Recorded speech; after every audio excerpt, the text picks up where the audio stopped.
Well, if you're wondering whether or not the San Diego Gulls are legit or just hanging around the playoff line, last week kind of answered that. 7 of 8 possible points, 3 straight wins, a blowout heading into break, and now an AHL All-Star goalie leading the charge. What have they done? Well, Callie Clang is an All-Star, and it's earned. Named the 2026 AHL All-Star Classic, his first All-Star nod, 11-3-2 record, 2.39 goals against average, a 906 save percentage, second best goal against average among Pacific Division goalies. He's not just surviving games, he's calming them. This team plays with confidence because they know what's behind them in net. Yeah, it's absolutely huge to be able to rely on that goaltender to be able to calm games down when they're starting to feel like they're getting out of control. Defense might not have it that night. It's very, very comforting to know what you have behind you. You can't get complacent with it, but it's also very good to know what you got. So he got announced as the goaltender in the AHL All-Star game, and then immediately backed it up with a victory for the Gulls as they beat Henderson 7-4. Now, it wasn't too much on the goal side for the goal, but the offensive statement that the Gulls made was very impressive. Yeah, absolutely. Third straight win, 7 of 8 points in the final 4 games in this last week before the break, and a 7-4 win. Goals from 7 different players. Matthew Phillips, a 3-point night, now tied for the most on the team with 31 points. Justin Bailey set the tone early.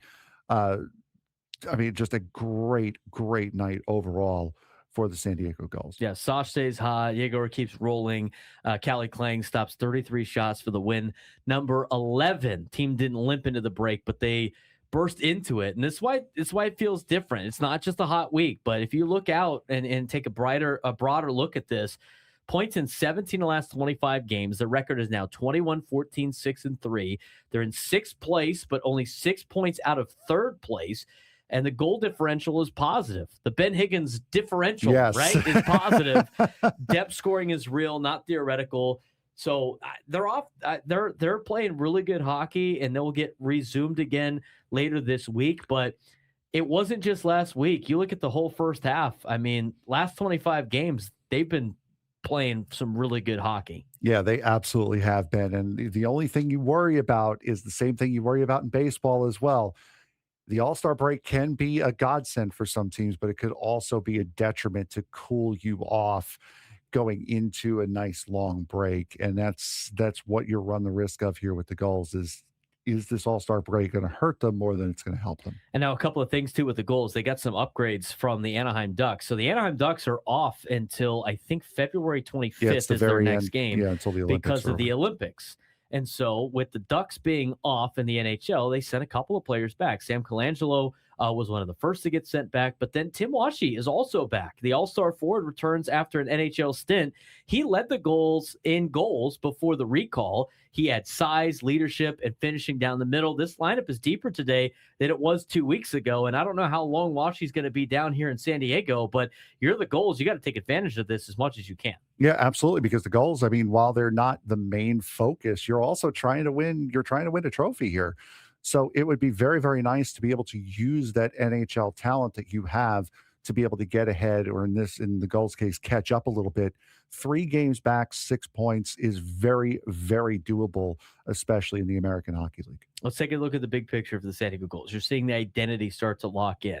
Strong goaltending, heavy forecheck, speed through the neutral zone, and now offense that doesn't rely on one line with all of the goals that were scored by multiple people in their last game against Henderson. And head coach Matt McIlvain keeps saying it. Any line, any night, and the results are starting to match that belief. Yep, and that's how you have to play it. You cannot rely, especially in the AHL, you cannot rely on one guy, because that one guy, if he is that good, is going to be gone. He's going to get called up to the NHL affiliate. So you need to be able to score from multiple places, and especially against Henderson's 7 different goal scorers.